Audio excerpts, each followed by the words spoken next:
welcome back to the Clean Slate website. We've established that I'm running for office. We've established that we're going to have a slate. Now we're going to get into the campaign issues. But before we do that, I think it's pretty important for all members to know what we're about to go over. The history of unions, how integral a part of unionism that Hollywood has played, and the parts of our government, how that affects everything that's going on.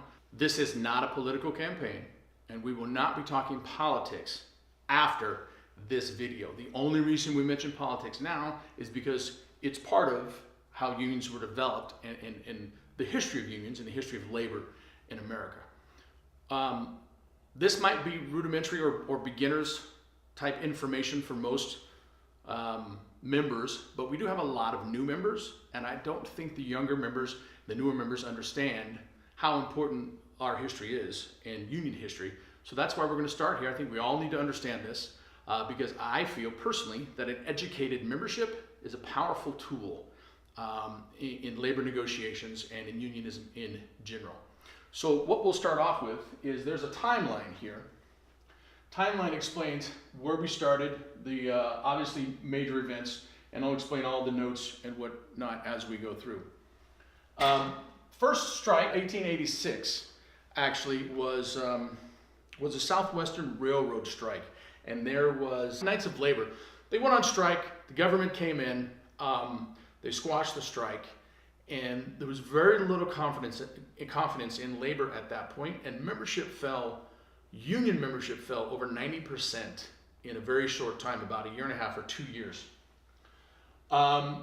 The next major strike brings us up to actually 1893 was a depression, and that's what spurned the strike. There was a Pullman strike, Pullman railroad cars. It was Pullman was a railroad magnate out of Chicago, and what he did was when the depression caused obviously economic distress, and he fired or laid off a bunch of workers and then cut the salary of the rest of the workers, but he didn't cut the rent. He housed a bunch of his workers, and that caused a big uproar, and that's what spurned the strike. Now, this was the first time that the feds really got involved because at the time Grover Cleveland was president, and he used the fact that the mail was delivered by railroad to interject the government into the situation. He again called the troops in.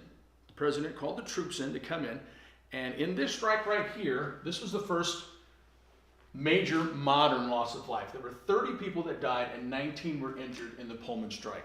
So, very important note here, the strike was settled in May. Everyone went back to work. 1 month later, Congress passed an act that created Labor Day in September, the Monday in September. And that was Grover Cleveland, or the government's way of kind of apologizing for bringing the troops through and killing 30 people and injuring at least 19 more. So the Labor Day movement had started before that. 1882, I believe, in New York is when they first started observing it, different union groups. But as far as a national recognition, that was basically an apology, or that was a gift, or a payoff for national labor to apologize for the tactics that they used in this strike.